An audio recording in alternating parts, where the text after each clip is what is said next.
Caros colegas, recebam as salutações da Federação Ibero-Americana de Urbanistas. Meu nome é Iraida Ruiz Bode, presidente da FIU.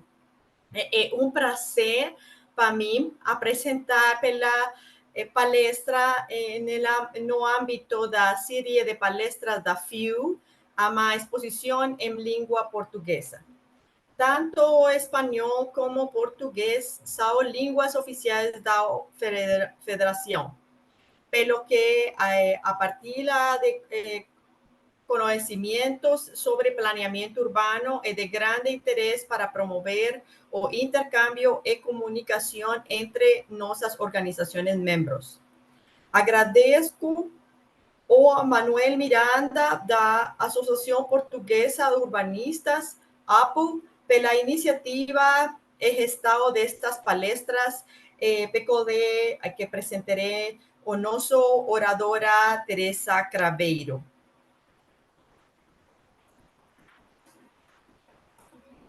Manuel, por favor. Muy bien, buenas tardes. Pois falarei em português.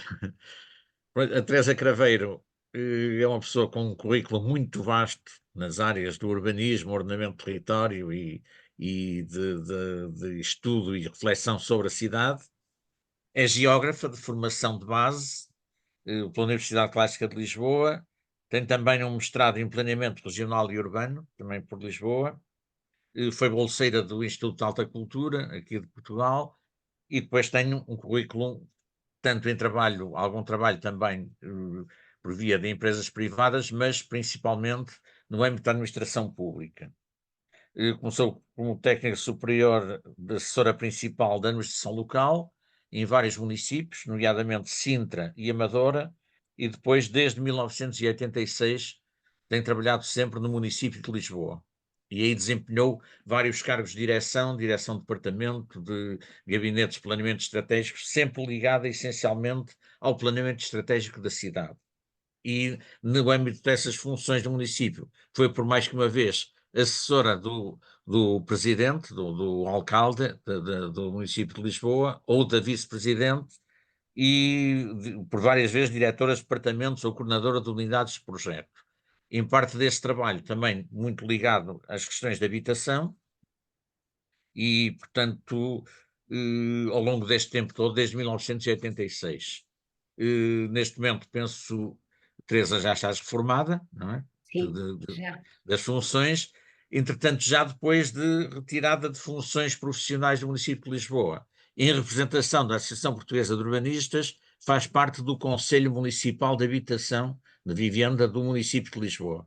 É um conselho criado no município de Lisboa para as questões da habitação e que tem personalidades, não apenas funcionários e dirigentes do município, mas também exteriores, entre eles um representante da nossa associação, e é a Teresa, precisamente, que representa a Associação Portuguesa de Urbanistas nesse Conselho Municipal de Habitação do município de Lisboa. Portanto, isto é um currículo muito resumido, mas para não amassar as pessoas, penso que estaríamos em condições de a Teresa, então, apresentar a sua palestra. Obrigado. Bem, boa tarde. Eu vou tentar falar devagar, que normalmente não é muito o meu hábito, para não me entenderem. Dizer que é um prazer imenso e uma honra ter sido convidada. Eu, há muitos anos, vou ao Brasil todos os anos dar aulas a São Paulo, à Mackenzie e à PUC de São Paulo, mas também já trabalhei no Peru pelo Ibero-Americano e, portanto, são, de facto, países que eu aprendi muito e que também vos quero colocar que a nossa escala de problemas muitas vezes é muito, muito pequena face aos vossos problemas e, enfim, às vossas problemáticas. Mas, ao contrário do que possamos pensar, eu encontro nesses países também, com uma escala diferenciada, muitos problemas semelhantes ao que nós também temos ou tivemos ao longo destes anos. Eu iria já passar, eu para além disso também queria referir no meu currículo que depois de eu me ter me aposentado da Prefeitura de Lisboa, eu tive 4 anos como política E aí, para mim, claramente, como deputada municipal, claramente foi para mim uma confirmação que foi bem melhor ter sido técnica e ter trabalhado sempre no apoio aos prefeitos ou aos políticos do que na questão política, porque ela, no fundo, me parece que muitas vezes não se concretiza e ela fica naquilo que nós designamos a espuma do tempo. Portanto, também queria partilhar convosco essa experiência que tem a ver até depois com uma coisa que eu hei de falar, que é com termos o alojamento local que propusemos e que tenho algum orgulho desse. Portanto, eu relativamente passávamos já ao primeiro slide e aquilo que vos queria dizer é um desafio que vamos ver se eu consigo neste tempo, que é uma evolução no tempo de percebermos as políticas habitacionais em Portugal, desde o século XIX até agora. Não vos vou massacrar muito, elas de facto perpassam muitas problemáticas semelhantes até nos preâmbulos dos diplomas jurídicos, ou seja, de vez em quando há as crises habitacionais, há os desafios de fazer habitação pública e depois normalmente é recorrente o modelo que é congelar rendas, porque no fundo pedir aos proprietários que façam o papel que deve fazer efetivamente o Estado, que é a sua função social da habitação. Portanto, isto perpassa desde o século XIX, tempo da República, tempo da ditadura, e depois mesmo com muitas tentativas a seguir ao 25 de Abril, é essa a situação. Portanto, nós vamos falar agora numa breve síntese das políticas de habitação em Portugal e depois, deste tempo, eu convido-vos a aterrar em Lisboa e percebermos o que fomos fazendo em Lisboa nos últimos 30 anos, que isso eu acompanhei, ainda que umas vezes com a prefeitura, com o prefeito, outras vezes setorialmente com os secretários da habitação. E acabaremos também em tentar discutir os estrangulamentos, mas eu queria me situar. Eu acho que devemos sempre, quando fazemos uma palestra ou uma aula, contratualizar aquilo ao que vimos. E, portanto, eu situo-me que o urbanista serve sempre o interesse público, mesmo trabalhando com o privado, ajuda a resolver os conflitos, ele tem que ter um perfil muito de mediador, e, acima de tudo, preocupar-se com a equidade territorial e com a responsabilidade social e ambiental. Portanto, era um bocadinho este pacto do desenvolvimento da minha conferência que vos queria dizer, e isto vem do Conselho Internacional dos Urbanistas, quando fizemos a nova Carta de Atenas em 2003, discutimos muito o que era ser urbanista e este elemento, sendo ele parece ser uma coisa comum, eu acho que nos dá uma pauta e um limite de como intervir, quer estejamos de um lado ou quer estejamos do outro. Passávamos agora a outro slide. Ora, só em 76, curiosamente, apesar de muitas preocupações da habitação, mesmo no Estado Novo e de vários organismos, só em 76 é que é claro na nossa Constituição que todos têm direito para si e para a sua família a uma habitação de dimensão adequada, em condições de higiene e conforto. E, curiosamente, em 76 é colocado que a política de habitação não pode ser uma abordagem setorial. Elas têm que estar ligadas aos planos de urbanização, do urbanismo e ordenamento do território, transportes e equipamentos. E nós vamos verificar na legislação portuguesa que só na lei de 2018, da Lei de Bases da Habitação, portanto, só em 2018 é que o habitat é tratado e ligado à habitação. Ou seja, não podemos fazer realojamentos setoriais, como fizemos em alguns momentos, em que a questão dos equipamentos, da qualidade de vida e os transportes não foram pensados. E também sei, e tenho visto às vezes, lamentavelmente, na América Latina, há alguns projetos que são apenas de um mero realojamento da habitação, não intrusando com o urbanismo, nem com o ordenamento, nem aquilo que são as melhores acessibilidades ou qualidade de vida. Portanto, nós temos isso na Constituição, mas não quer dizer que os nossos programas, mesmo em Portugal, o tivessem sempre cumprido. E vamos ver depois como houve essa necessidade na Lei de Bases da Habitação em que eu participei, de termos que explicitar o que era o habitat. Passávamos agora a seguir. E cá está que há aqui um equilíbrio que a Constituição de 76, ainda estávamos num período muito intensivo da Revolução dos Cravos, diz que de facto também tem que se estimular a construção privada e apoiar as iniciativas das comunidades locais, ou seja, as comunidades locais podem e devem trabalhar para esta matéria, como garantir a participação de todos os interessados na elaboração dos instrumentos de planeamento. Portanto, em 76 já era claro para Portugal que não é possível fazer instrumentos ou políticas, mesmo setoriais, de cima para baixo. Elas têm que ser feitas sempre com o binómio da população e com os interessados. Seguinte. Ora, quais os organismos públicos que se foram respondendo ou tentando responder à questão da habitação? É criada as habitações económicas ainda no Estado Novo, 1944 a 69, onde é produzido alguns bairros, nomeadamente um muito interessante em Lisboa, que é o bairro de Alvalade, com um bom plano e com multifuncional, ao contrário de outros alojamentos feitos mais tarde que são monofuncionais. Depois começa a existir em 65 e 67, já estava o regime um pouco a liberalizar-se, a levantar-se a questão de que a habitação era um flagelo e que não havia habitação. Porquê? Porque depois da Segunda Guerra, principalmente da Segunda Guerra Mundial, tinha vindo muita população por mudanças da agricultura para a cidade de Lisboa, do Porto menos, e portanto não havia habitação, e vamos ver que isso vai dar origem a grandes extensões de assentamentos irregulares como vocês têm, ou seja, há que nós designamos de construção clandestina, porque não havia oferta nem de público, o privado não era possível, a população que vinha dos campos vinha para sublocado nos bairros históricos, mas quando nasciam as crianças não cabiam nos quartos e a partir daí iam para fora de Lisboa, para assentamentos irregulares, onde havia um mercado paralelo quer de habitação unifamiliar construído por alguns, mas outros mesmo de aluguer, com prédios enormes de 4, 5 pisos, como a Brandô, Casal de Câmara, que funcionava paralelamente ao mercado legal da cidade de Lisboa, particularmente onde aí foi muito forte.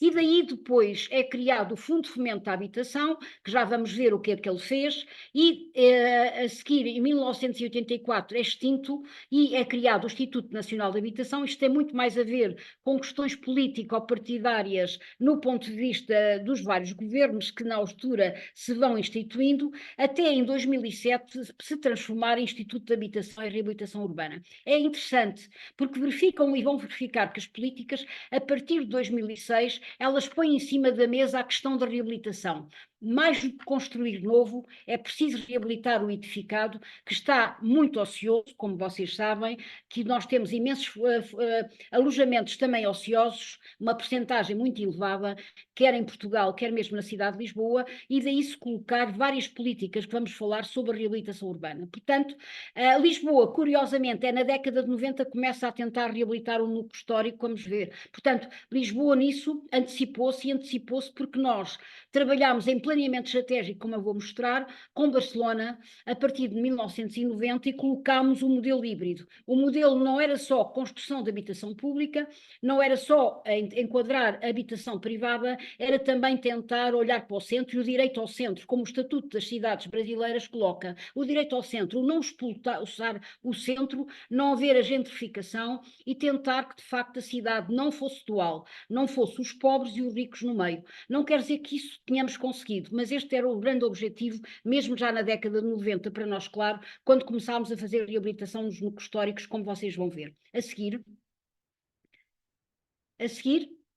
estão a ver aqui, só para vos dizer, a produção anterior, a produção destes vários institutos. Temos o do Arco-Cego I, que é curioso, é da Primeira República, é o único que é da Primeira República, mas tenta construir equipamentos, tenta expropriar, ligados a expropriar terrenos e construir equipamentos, e levou muito tempo, e daí não ter sido uma experiência que se tivesse propagado. Depois temos os bairros sociais, a Encarnação, são bairros de tipologia baixa, muito ligado à nossa abordagem do Estado Novo, da cidade um pouco, cidade nova, mas também ruralista, que é essa a visão dos bairros e dos bairros sociais, até que depois começa, efetivamente, na década de 60, o modernismo, e temos duas experiências muito interessantes, os Olivais, com uma experiência interessante de arquitetura e de cidade integrada e construída de novo, e depois começam os contratos de desenvolvimento com expropriações de terrenos, como o bairro do Zambojal ou Chelas, que aí, infelizmente, já vai muito atrás da Carta de Atenas e não tem a mais-valia que tiveram outros bairros anteriores, como Alvalade e Olivais, onde tinham todos os equipamentos e comércios e a multifuncionalidade. Seguinte. Depois chegamos aqui ao bairro o Sal. O Sal, como vos vou falar, é uma experiência que com certeza ouviram falar. Ela aparece depois de 74, com o arquiteto Nuno Portas, que foi meu professor também, e que é, no fundo, tentar remeter para as comunidades todo um trabalho que tem que concertar com os projetistas, ainda que seja enquadrado pelo Fundo de Fomento, e há experiências interessantes, outras que ficaram a meio, e vêm a ser extinto depois a partir de 1976, mas é uma experiência de quem a viveu, e mesmo os arquitetos que a projetaram. A experiência no Porto foi muito, muito interessante, noutros bairros, Lisboa menos, porque no fundo as tipologias para Lisboa, elas não eram bem adaptadas, mas faz parte também de uma experiência que nós gostamos sempre de mostrar e até às vezes visitar estes bairros-sal, principalmente no Porto, que têm de facto grande qualidade, até o Cisa Vieiro, grandes arquitetos trabalharam com as populações para substituir os bairros degradados ou as favelas por estes bairros de sal. E depois temos, já em 1993, um programa, que é o Programa de Erradicação de Barracas e de Realojamento, e que são construções em força. Porquê? Porque tínhamos acabado de entrar na União Europeia e era um pouco também se verificarmos na imprensa da época, falava-se como é que podíamos estar a entrar na União Europeia e termos ainda favelas. E, portanto, é desencadeado todo um trabalho com as prefeituras, pago pelo Estado, com dinheiros, para fazer este realojamento das favelas, e nessa altura podemos dizer que desapareceram efetivamente as favelas na área metropolitana de Lisboa, também do Porto, feitos com este programa de erradicação das barracas, em que alguns dos edifícios e conjuntos tinham comércio, tinham estacionamento, outros não, outros eram muito mais duros, era apenas habitação, porque o que estava em casa era realojar, o que levou alguns autores a criticar e a dizer que estávamos a verticalizar as favelas em vez de estarmos a criar cidade. Mas eu recordo-me do debate que efetuei com o prefeito da altura, o que me dizia, porque já estava a ser destruído algumas deste tipo de construções em França, ele dizia: nós temos que ir por etapas, daqui a 20, 30 anos podemos demolir, mas agora temos que fazer este realojamento. E aí eu aprendi aquilo que politicamente, por vezes, não é a melhor solução, é a solução possível, não tínhamos alternativa, e agora cabe-nos a nós poder, como vamos ver mais tarde, cabe-nos agora poder reabilitar, recuperar, demolir até alguns destes conjuntos e poder criar outras alternativas, porque neste momento há dinheiro da União Europeia, pela primeira vez, depois da pandemia, em que a habitação foi eleita já não é um problema nacional, é um problema europeu. Portanto, passámos a ter dinheiros para fazer, no fundo, a nova habitação ou reabilitar a habitação. Tal e qual como também está em cima da mesa, que é o exemplo aqui na Avenida da República, que é alguns edifícios do Estado serem comprados ou alienados às prefeituras para poder oferecer habitação. Portanto, neste momento temos uma multiplicidade de instrumentos que estamos a tentar gerir, as prefeituras em Portugal e em Lisboa em particular, de programas capazes de responder a tantas solicitações de carência, mas também, acima de tudo, da juventude que não consegue, com os ordenados baixos, mesmo sendo formados, não consegue pagar a habitação e muito menos comprá-la. O seguinte, a seguir. Ora, só para uma viagem no tempo, esta questão da habitação é curioso, ela já aparece no século XIX ligado à questão da Revolução Industrial, a vinda de populações que vêm para a cidade de Lisboa e coloca-se a questão da construção de casas económicas, a Primeira República, como há bocado vos mostrei, o bairro do Arco Cego, e o Estado Novo tem programas de casas económicas com renda limitada, Alvalade, Olivais, e também há uma expropriação muito forte dos terrenos agrícolas, mesmo em Lisboa, que eram agrícolas, e ficamos com uma bolsa muito grande de terrenos que ainda hoje temos e em vantagens relativamente a outras prefeituras, ligada à década a 1948. E é criado o Fundo de Fomento, que há bocado vos identifiquei, para efetuar os contratos de desenvolvimento de habitação pública densa, mas capaz de responder exatamente àquilo que era depois da Segunda Guerra a procura de habitação em volta de Lisboa e dentro de Lisboa. O seguinte, a seguir. Ora, a área metropolitana de Lisboa tem 18 municípios e ao mesmo tempo que havia estas preocupações de habitação pública, nós vamos ver que nestes 18 municípios, a seguir, vão aparecer os assentamentos irregulares, que também vocês têm, nós chamamos de clandestinos desta época, pode ser agora a seguir, o slide a seguir. Em 81 estavam estimados 30% a 40% do mercado era clandestino. Portanto, isto para vos dizer, ainda em 81. Portanto, era a resposta que tínhamos, as populações não tinham resposta no mercado legal, nem no mercado público, e elas próprias iam ou alugar ou fazer as suas próprias casas. É curioso que este decreto primeiro dos assentamentos irregulares, e eu deixo estes slides, porque muitas vezes os colegas gostam de comparar a legislação, e mesmo para doutoramentos ou mestrados, é curioso que em 1971, ainda no antigo regime, o Estado percebe que podia aproveitar as áreas clandestinas e, portanto, diz que é preciso demolir, mas é preciso expropriar também e aproveitar o que está a ser construído clandestinamente. Só depois, em 76, já depois de 1974, é muito claro, e este diploma é feito ainda pelo Nuno Portas e por juristas, em que se vai tentar legalizar, manter ou demolir todos estes assentamentos irregulares na área metropolitana de Lisboa, com uma portaria que é curiosa, que é as condições mínimas de habitabilidade, ou seja, temos consciência que eles não podem ser vistos à luz do Regulamento Geral das Edificações e que mais tarde também vai ser aplicado às zonas históricas, mas reparem que enquanto este decreto de 76, que eu trabalhei até na reconversão, quer na Prefeitura de Sintra, quer na Amadora, baseado neste diploma, mas só que tínhamos prefeituras com 56 bairros clandestinos, como Sintra e também a Amadora. E verificámos que era impossível nós coordenarmos, enquanto prefeitura, todos os planos e as reconversões destes bairros. E então começaram as populações a organizar-se e buscar especialistas, urbanistas, para fazer os planos.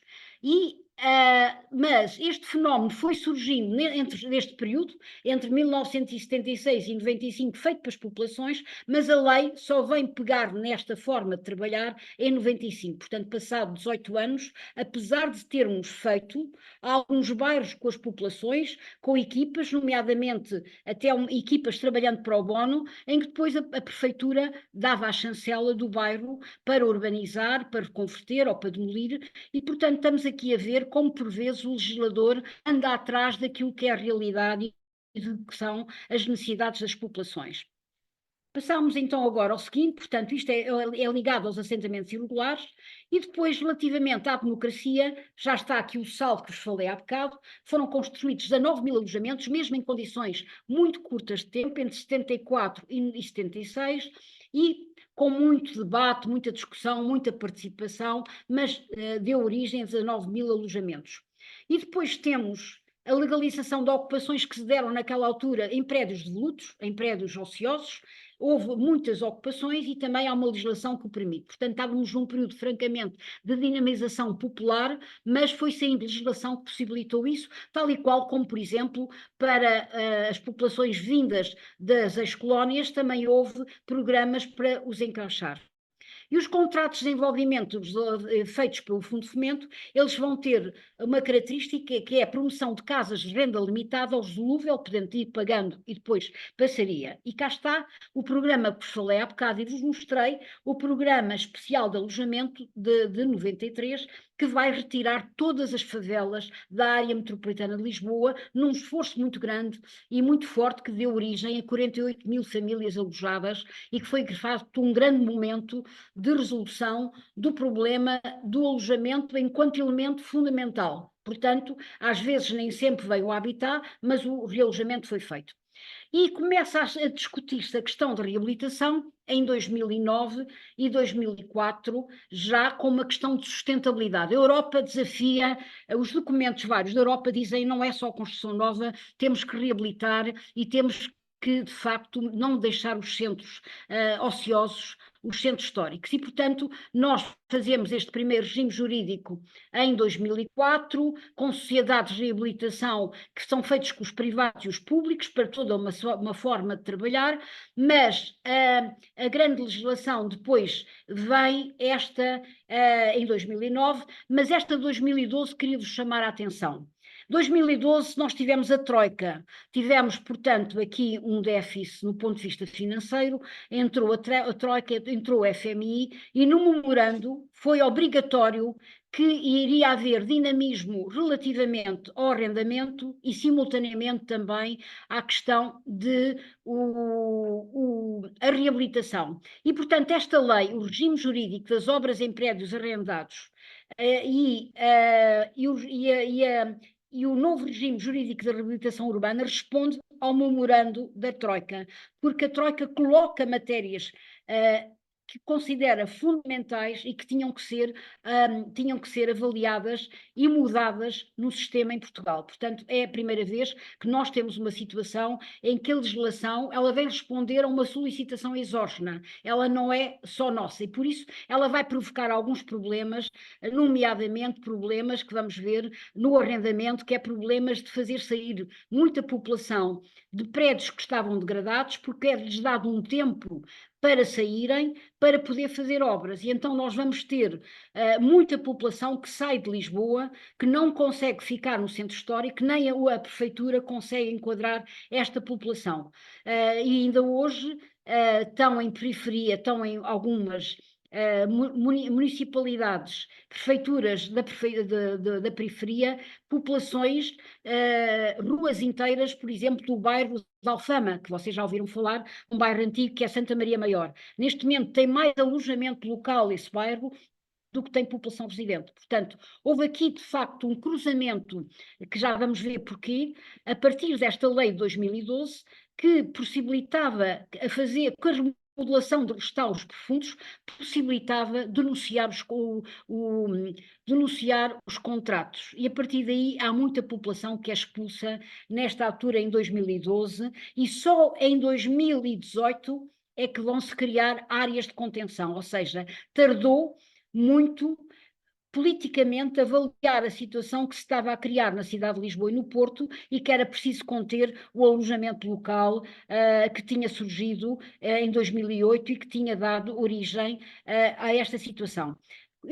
Queria deixar claro que eu acho que o alojamento local foi pertinente, foi bom para reabilitar muitos edifícios degradados e muitas situações da cidade de Lisboa e do Porto em particular. Aquilo que não foi bom foi não encontrar-se nestes 2008 a 2018 regras para se perceber e avaliar o que estava a acontecer em alguns distritos que estava já a ser exagerado. Portanto, como tudo na vida, e nós urbanistas sabemos isso, o que é preciso é monitorizar e avaliar. E isso não aconteceu. Foi preciso já estar numa situação muito calamitosa para vir depois a controlar-se a questão dos alojamentos locais. Passamos então agora a outro, que é o seguinte.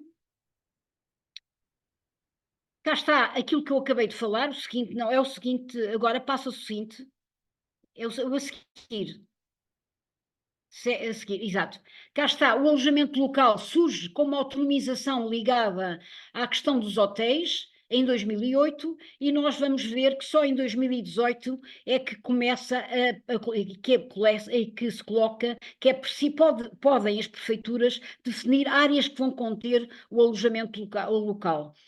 E depois Lisboa faz imediatamente o seu regulamento municipal de alojamento local e temos neste momento 3 distritos, que nós chamamos freguesias, que neste momento já não pode haver mais alojamento local, porque são aquelas situações que eu acabei de dizer, que são no fundo contrárias ao espírito do alojamento local. O alojamento local, diz a lei, no seu preâmbulo, que é para poder os turistas, não é só um problema de ser mais barato do que está no hotel, é poderem ir ver os bairros autênticos, partilhar as comunidades. Neste momento há distritos em Lisboa, freguesias, que de facto tudo mudou o tipo de comércio, mudou o tipo de ofertas e temos já uma população que já não existe lá e, portanto, de facto deixou de ter aquilo que nós consideramos como urbanistas fundamental nos centros históricos, que é o bairro ser autêntico e, portanto, oferecer uma vida. Nós costumamos dizer que não é para o turista, nós primeiro é para os residentes e o que for bom para os residentes é que é bom para o turista e não o inverso,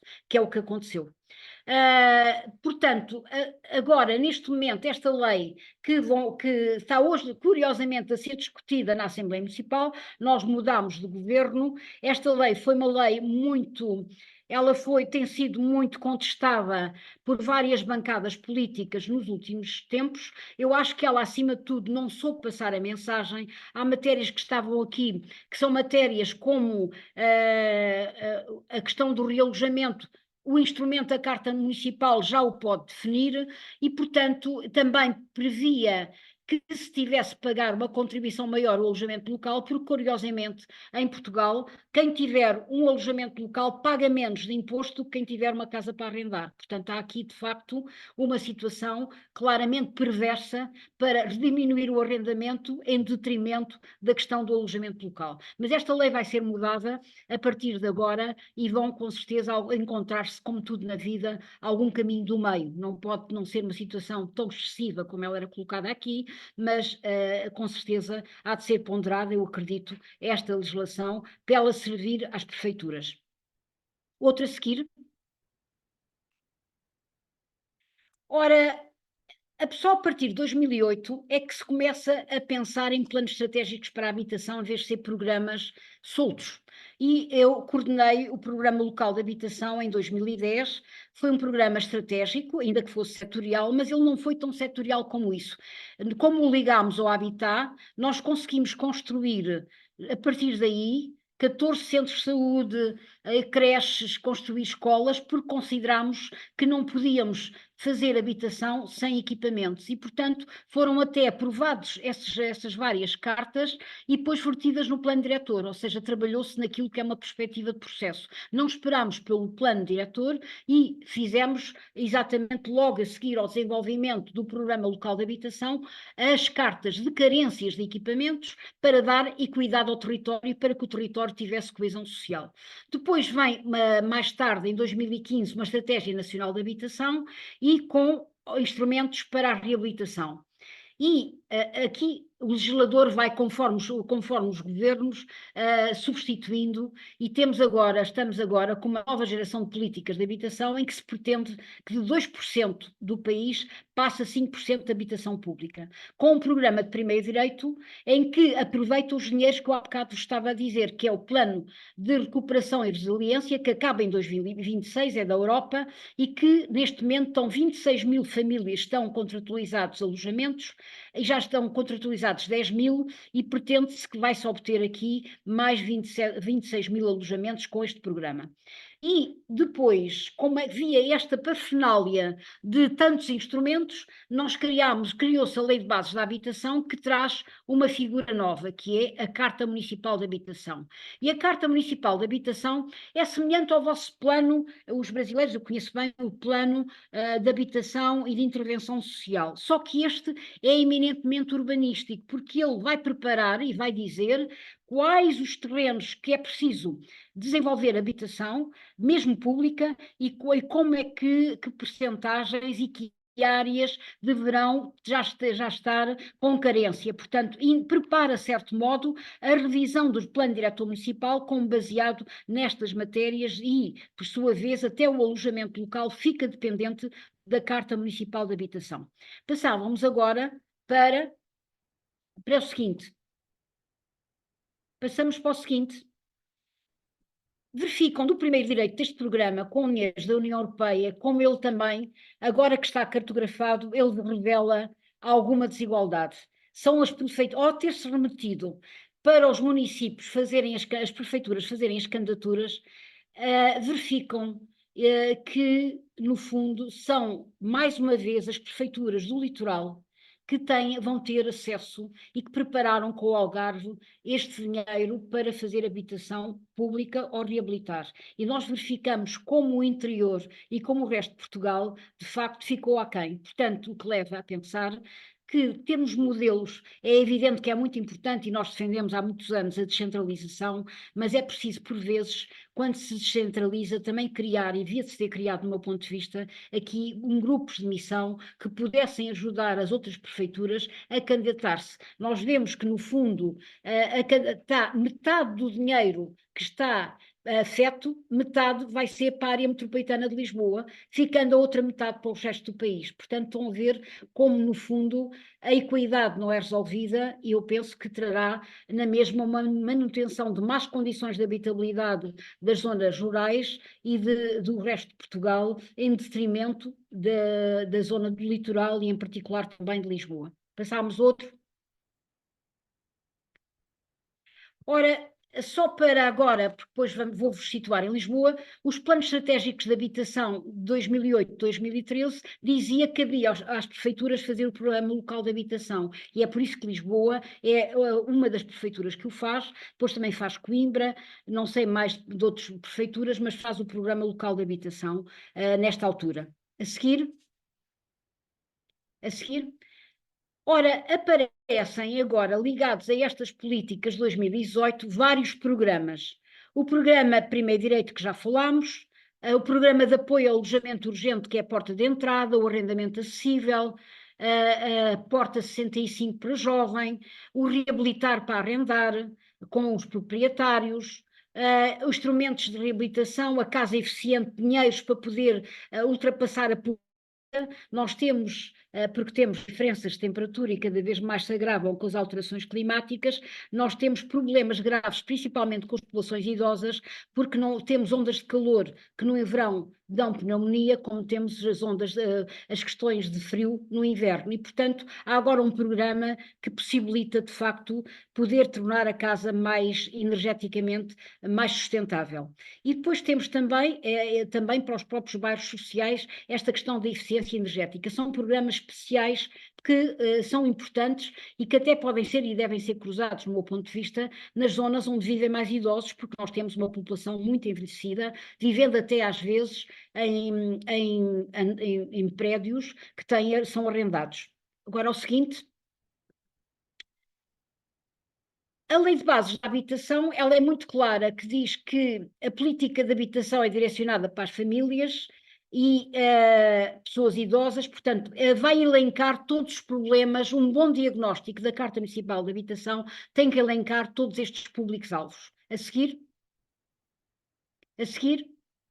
E cá está o habitat que eu vos falava, que eu prezo muito, porque no fundo diz que o habitat, para efeitos da presente lei, o contexto territorial e social exterior à habitação, que esta se encontra inserida, espaço envolvente, infraestruturas, equipamentos coletivos, serviços públicos essenciais e rede de transportes. Portanto, não basta fazer cartas municipais de habitação setoriais, elas têm que trazer também aquilo que é o seu redor e o que é a qualidade de vida e a coesão social. Portanto, é muito claro este artigo e eu penso que este artigo vai levar a desafios, se quisermos ser sérios e honestos nas cartas municipais de habitação, vai levar a desafios que vão levar até a preparação depois de alguma reavaliação dos planos diretores municipais em Portugal. A seguir. Passamos agora à frente, isto é a explicação da Carta Municipal de Habitação, podemos passar à frente, fica aqui para poderem consultar. A seguir. Este era o tal programa que está hoje em revisão, que tem aqui o Habitação Mais, que no fundo há aqui quadrantes políticos em discussão, mas acima de tudo o que se pretendia era não aumentar o número de casas no mercado de arrendamento, também controlar o alojamento local e pôr cobro aos vistos gold e também à habitação de não residentes, porque não há suficientemente teses que venham provar que esta matéria é uma matéria que deu a especulação do ponto de vista da habitação, a instalação da financiação a partir de 2014 de muita compra dos fundos imobiliários. Eles compram em áreas que no fundo não são privadas e que não podia ser a prefeitura a fazer habitação, mas no entanto são muitos os autores a dizerem e indiciarem que esta instalação dos grupos financeiros e da financiação veio trazer de facto uma subida muito grande do solo, uma subida muito grande do arrendamento e a escassez, nomeadamente, para podermos fazer habitação pública. E, portanto, é esta lei que neste momento está em discussão e que qualquer dia, quando ela for já novamente sintetizada, nos enviaremos para perceberem as diferenças, porque ela é eminentemente política, trazia aqui fraturas que neste momento elas estão em discussão e hoje são todos os partidos a contribuir para elas, umas a puxar mais para a questão do arrendamento, outras que é preciso o Estado fazer habitação e, portanto, é de facto o grande desafio que neste momento temos neste programa Mais Habitação. A seguir, vamos ver agora uma coisa que aconteceu em Portugal, que depois da crise de 2010, nós verificamos que diminuiu significativamente a construção em Portugal. Alojamentos clássicos arrendados ou com renda, e nós estamos a ver que foi para um número muito, muito pequeno aquilo que era na década. Portanto, não só a crise fez com que desaparecessem muitas sedes de empresas de construção civil, muita mão de obra emigrou, porque noutros países está-se a construir habitação pública e habitação em força, e portanto neste momento, mesmo para se fazer mais habitação pública, nós temos um problema ligado à questão das empresas e ligados à questão da mão de obra. O outro a seguir, e verificam aqui como tem decrescido o número de licenças. Verificam que em 2014, ao contrário do princípio da década de 2000, nós tínhamos 125 mil construídas em cada ano, nós tivemos agora, em 2014, 6 mil licenciamentos de fogos licenciados. Portanto, estão a ver como há um decréscimo da habitação, mesmo a habitação de mercado. Portanto, é um problema que neste momento se coloca e que temos que ver, mas também tem a ver muito com esta questão dos custos e da externalidade da construção em Portugal e do que aconteceu com a crise de 2010, de desaparecerem, de facto, muitas empresas. Dizem-me alguns engenheiros que se quiséssemos fazer agora a Expo, não teríamos possibilidade de fazer a Expo em Portugal com a mão de obra que temos e com as empresas que temos. Portanto, há aqui uma situação muito dilapidada e que é importante quando estamos a delinear políticas. A seguir... Ora, conclusão aqui, antes de vos mostrar Lisboa, temos um sistema disfuncional de oferta, arrendamento e venda de alojamentos para a habitação face à procura, nomeadamente para a população mais jovem, tanto o arrendamento livre como a venda de alojamento é impossível. Os solos tornaram-se especulativos, há uma ausência de bolsas de terrenos públicos, ainda que Lisboa tenha um pouco mais, e também houve em tempos a redução dos perímetros urbanos, que esta lei era uma lei bem intencionada que obrigava a colmatar, mas que também, em algumas prefeituras, veio mostrar a subida muito grande do solo, do preço do solo para construir nesse colmatar. Portanto, hoje discute-se se não deverá abrir algumas bolsas de terreno para poder haver obrigatoriamente renda acessível, desde que seja uma negociação prévia com os proprietários. Há um grande quantitativo de alojamentos ociosos, de lutos, estima-se 725 mil em Portugal e 48 mil em Lisboa, ou seja, são cerca de 13% de alojamentos ociosos que existem em Portugal e que existem e que não se consegue saber, está-se a fazer agora um estudo em Lisboa, o porquê de estarem ociosos. se é porque o proprietário não tem dinheiro, se é porque não fizeram partilhas, se querem guardar para os netos, se é insegurança de arrendar. Portanto, neste momento é um problema que é o que se coloca, que é um paradoxo. Construir habitação nova quando temos todo este parque habitacional que está vazio. E sabemos que está vazio porque não há consumo de água, tão pouco. Portanto, conseguimos estatisticamente chegar a ele por isso. Portanto, as alterações no mercado imobiliário que já vos falei, a financiarização, a insegurança no mercado de arrendamentos. Porquê? Porque, como a nossa justiça é muito lenta, alguns proprietários têm medo de meter no arrendamento porque depois leva muito tempo a poderem fazer os despejos e exigem que haja seguros e que a prefeitura pague esses seguros. Portanto, é uma matéria que está em cima da mesa. Já a Prefeitura de Lisboa já tem alugado casas, subaluga depois outros, pagando o diferencial para conseguir pôr no mercado mais arrendamento. A tal especulação imobiliária que vos falava, os vistos gold, os não residentes, o crescimento exponencial do turismo. Lisboa, a partir de meados da década passada, passa a ter uma grande atratividade. Aí, no fundo, os hotéis e o alojamento local disparam.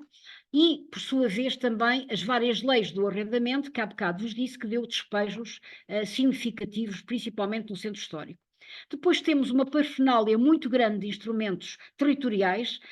Até a lei do arrendamento não consegue ser uma lei única, é preciso cruzar com muitas leis, e ao agravamento das condições socioeconómicas, principalmente da população jovem, mesmo qualificada, os ordenados são baixos para poderem, enfim, ficarem na cidade de Lisboa, o que leva que neste momento a área metropolitana de Lisboa já está a 100 km em Santarém. Há pessoas que vivem em Santarém, vêm e vão todos os dias, são 100 km. Não está no ponto de vista legislativo na área metropolitana, mas as pessoas já estão em concelhos muito afastados a arrendar ou comprar casa, uma vez que em Lisboa não conseguem. E nós permanecemos na Europa com os problemas não só da pandemia, a guerra, e também a questão dos nómadas digitais. Os nómadas digitais são, como vocês sabem, uma população que tanto pode estar aqui hoje como amanhã e que, no fundo, também pode pagar rendas mais elevadas.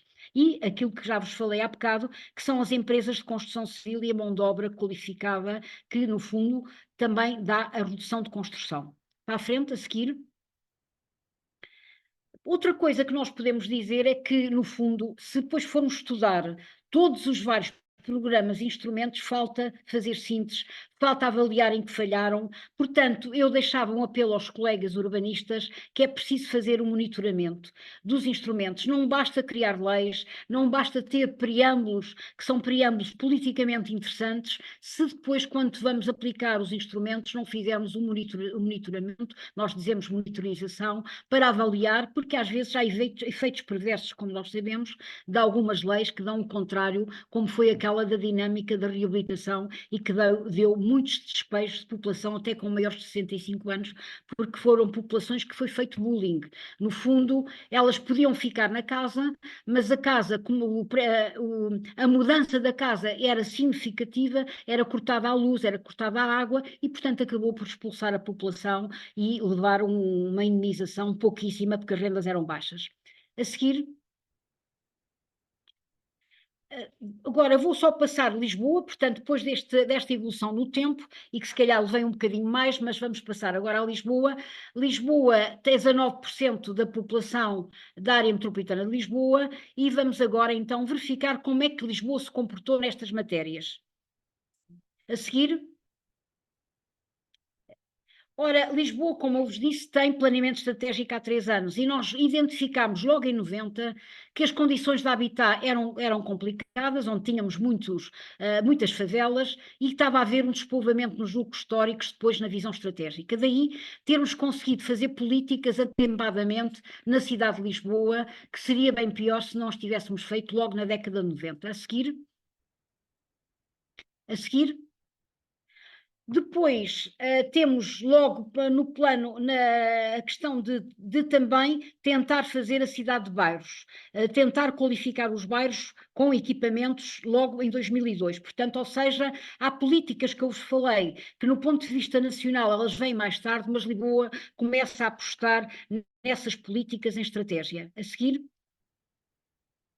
A seguir, ora, o plano diretor municipal é muito claro, diz que é preciso reabilitar num documento estratégico, que é preciso reabilitar e regenerar. E vamos ver como é que fez depois Lisboa a partir de 2012 sobre isso. A seguir,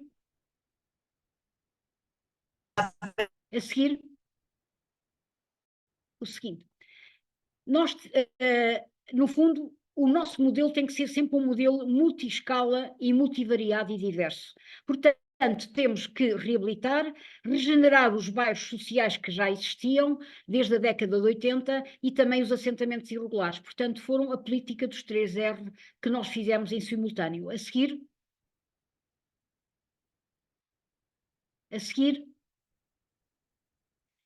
a reabilitação do centro histórico, foram feitas operações integradas e planos. A seguir,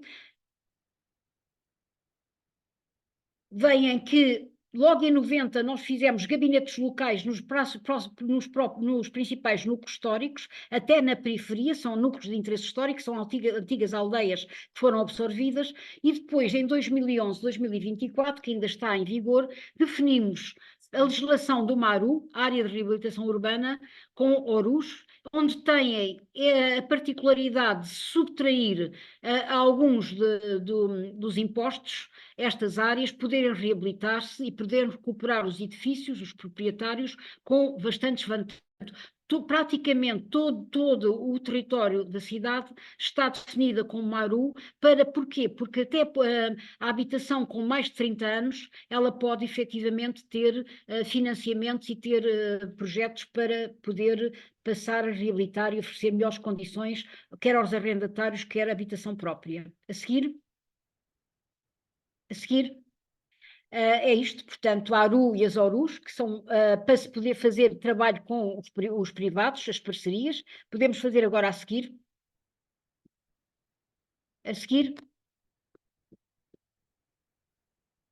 Pode ser agora a seguir.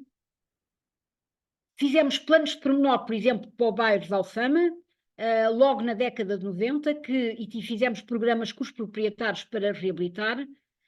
Instalámos vários museus, aqui é o Museu do Fado, por exemplo, na Alfama, com dinheiro da União Europeia. A seguir, delineámos eixos em que com os proprietários convidámos a fazerem obras, e podemos dizer que ao fim de 3 anos estavam 2.000 edifícios em obras só por uma carta que fizíamos para fazerem as obras que são obrigatórias, e a própria prefeitura, nos seus património que tinha, como aqui na Rua de São Bento, fez obras de empreitada conjunta. A seguir, e fez o condicionamento do tráfego. Também nós tínhamos os pátios e vilas ainda do princípio do século XIX e por século XX, também hoje estão a ser objeto de reabilitação e até tentar misturar, no ponto de vista populacional, jovens com alguns idosos, e pudesse dar aqui todo um projetos intergeracionais. A seguir, e cá está, os benefícios que aquela área de reabilitação urbana tem, cerca de 9 vantagens que podem os proprietários vir buscar, desde isenção, materiais, vários para tentar convidar à reabilitação urbana. A seguir, esta parte, este passeio em Lisboa é um bocadinho mais depressa. Espero que quando vierem a Lisboa estarei disponível para vos mostrar estas várias operações. Mas também dizer-vos que nem tudo corre bem. Por exemplo, a moradia, que foi uma operação com dinheiro da União Europeia, neste momento tem um processo de gentrificação. Ou seja, o que deu para requalificar, e até com residências de artistas e equipamentos sociais, neste momento os proprietários, aproveitando-se de toda esta requalificação, estão a aparecer hotéis, restaurantes caros, e estão a sair até as residências que lá estavam de artistas de arrendamento. Portanto, é claramente um processo de gentrificação. Poderam-me perguntar, mas como poderiam fazer?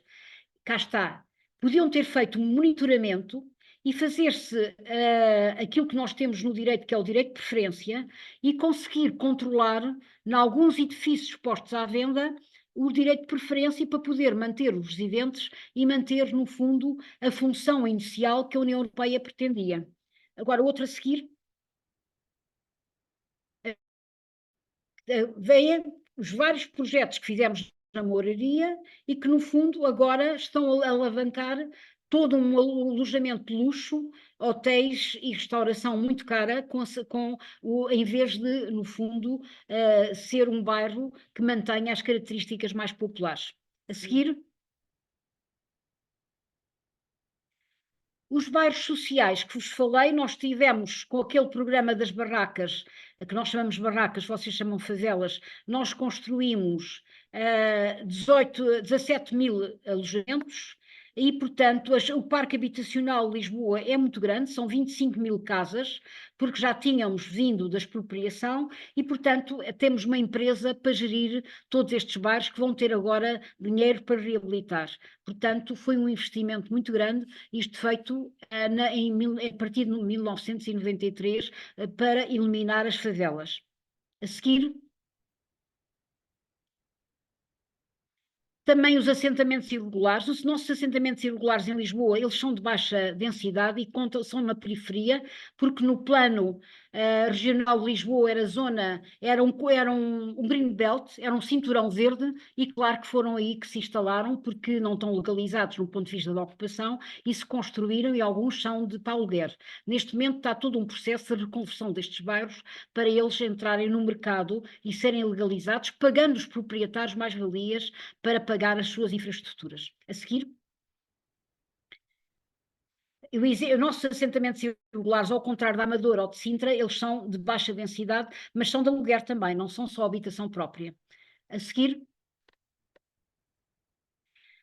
o programa local de habitação que eu coordenei tecnicamente, nós cá estávamos, metíamos habitação, equipamentos e mobilidade e pretendíamos atrair nova população, porque a população em Lisboa tem caído, e acima de tudo melhorar a qualidade urbana e também o parque habitacional público e privado. A seguir, porque nós estamos já a chegar ao limite da conferência, e o plano diretor municipal contemplou, como os planos diretores municipais, a revisão vai contemplar a Carta Municipal de Habitação, também o plano diretor municipal de Lisboa contemplou o programa local de habitação, em que passou a ser um plano aparentemente setorial a determinar as matérias da habitação. A seguir, e programas e medidas implementadas. Portanto, do Programa Local de Habitação, nós fizemos regulamentos dos bairros sociais e fizemos também a renda apoiada, a renda convencionada, portanto, multiplicámos muitos programas de arrendamento para poder, enfim, atrair população insolvente e também, enfim, camadas de população que não é no mercado normal que têm acesso à habitação. A seguir,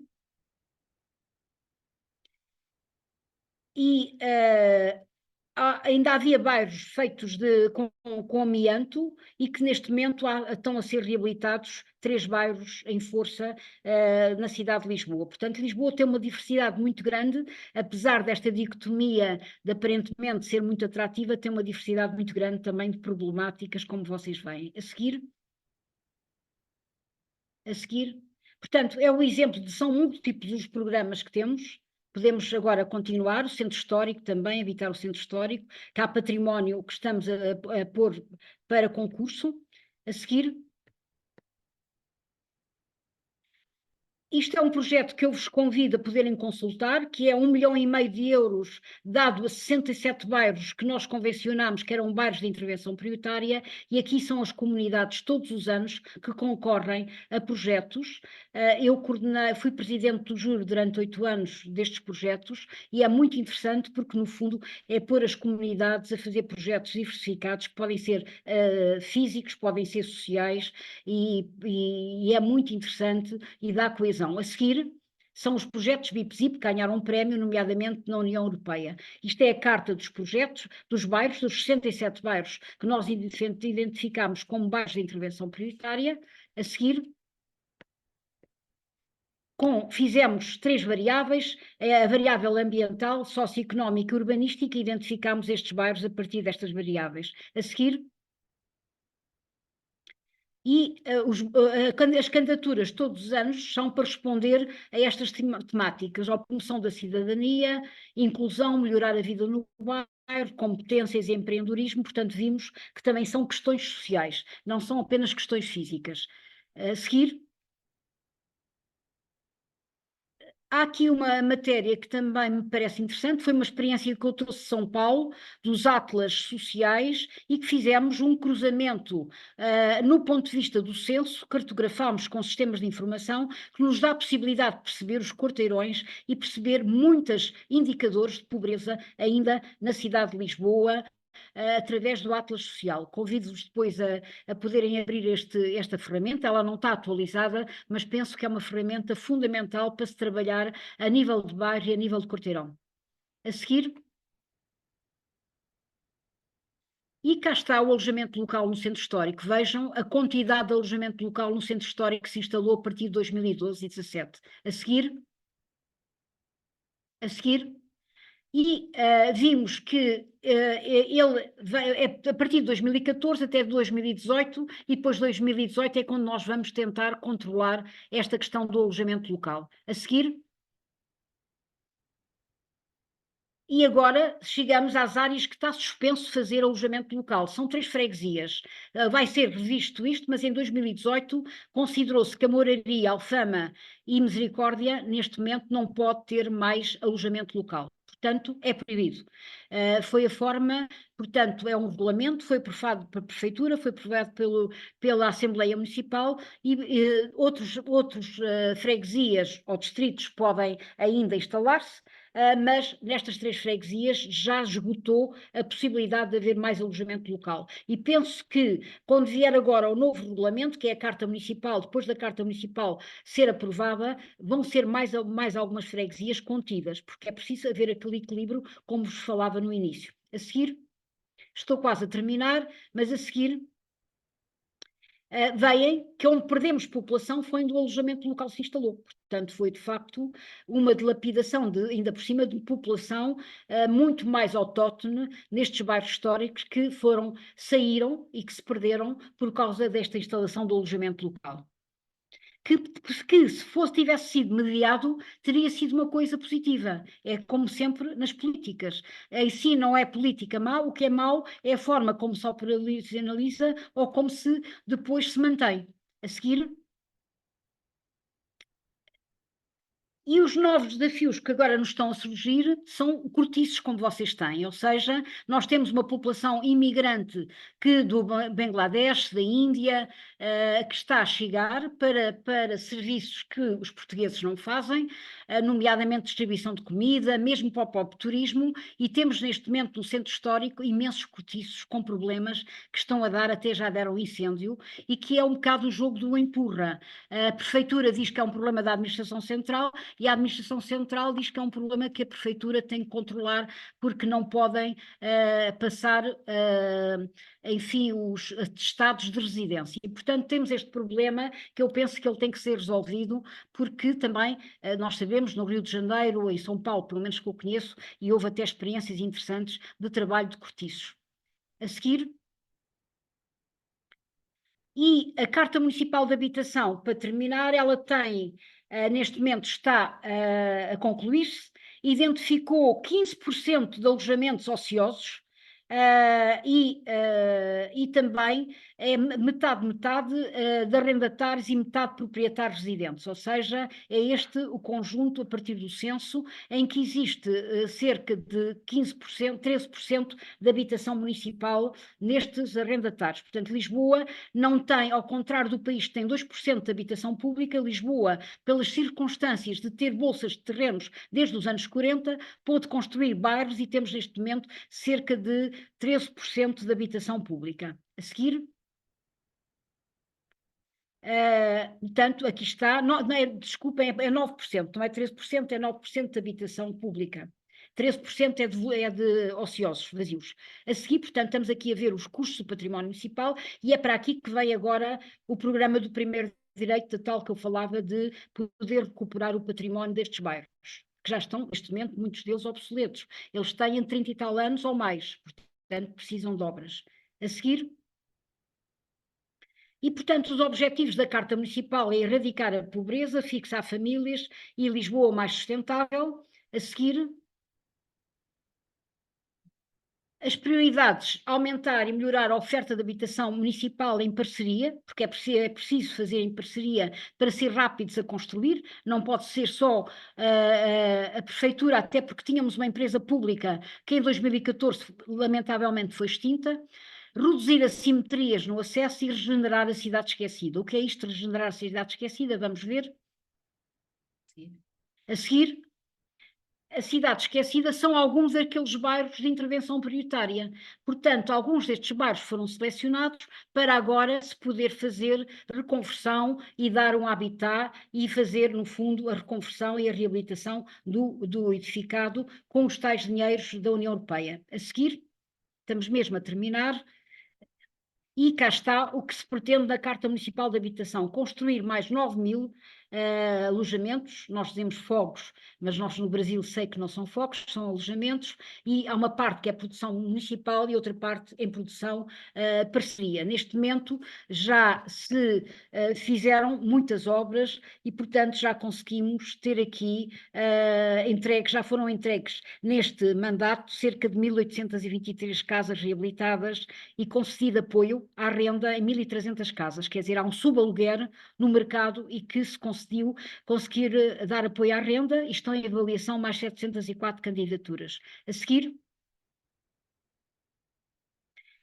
E temos que nos preocupar, e as cartas municipais também, para aquela população que vem como professores, como estudantes, como até polícias, temos que também criar habitação para essas populações que são por vezes, são volantes, mas que temos que encontrar plataformas e estamos a trabalhar nisso. Agora, para terminar, o último slide, penso eu, a seguir. A seguir. E agora, para acabar, só para vos dizer que antes disso, no fundo, estamos aqui com um paradoxo. Lisboa ganha prémios, ganhou agora o Prémio da Inovação, ganhou prémios considerada a melhor cidade do mundo para viver, a melhor cidade de destino, a cidade de cruzeiros, a cidade verde. Contudo, temos estas problemáticas ainda bastante graves de uma cidade que não queremos que seja dual. Temos que ter atenção para os bairros históricos, para o casco histórico, porque não basta fazer habitação para os setores mais desfavorecidos que estão nesses bairros e as bolsas na periferia, mas tem que se atuar também no centro histórico, senão temos aquilo que muitos de nós não querem, que são as cidades duais, entre os pobres e os ricos, em que os ricos se instalarão com cada vez mais uma habitação luxuosa na Avenida da Liberdade e noutros eixos, estrangeiros ou não, e depois temos de facto os bairros sociais que mesmo com uma empresa a geri-los tem problemas inerentes porque está muito denso e está muito apenas ligado, não tem mistura social. Terminar agora, dizer-vos que estão a ser, agora o último slide, estão a ser avaliadas todas estas políticas à luz daquilo que é um desafio da União Europeia, é o último slide. Sim. O seguinte, que é o desenvolvimento sustentável, ou seja, as prioridades da Comissão Europeia, todas as políticas têm que responder um pouco a estas matérias, que é erradicar a pobreza, acabar com a fome, vida saudável, qualidade, género, trabalho, infraestruturas, reduzir as desigualdades, combater as alterações climáticas, parcerias para o desenvolvimento. Portanto, neste momento estamos a tentar fazer ODS para avaliar as políticas, se as políticas respondem ou não a estes objetivos. Enfim, o passeio a Lisboa foi um bocadinho extenso, peço desculpa, mas eu acho que era importante ver em todo este conjunto de camadas de políticas que se foram fazendo nos últimos 40 anos na cidade de Lisboa e que neste momento temos alguns paradoxos para resolver, mas que eu, no meu otimismo, acho que vamos com certeza encontrar um caminho também em parceria com os privados e, acima de tudo, que é o grande desafio, que é como encontrar custos mais baratos na habitação pública. Que é preciso encontrar um normativo para que a habitação pública possa ser mais barata e para poder também responder a esta procura. E muito obrigada. E estou disponível para alguma pergunta que me queiram fazer. E espero que tenham entendido o meu português, porque eu não falo portunhol e, portanto, era isto que eu queria vos apresentar.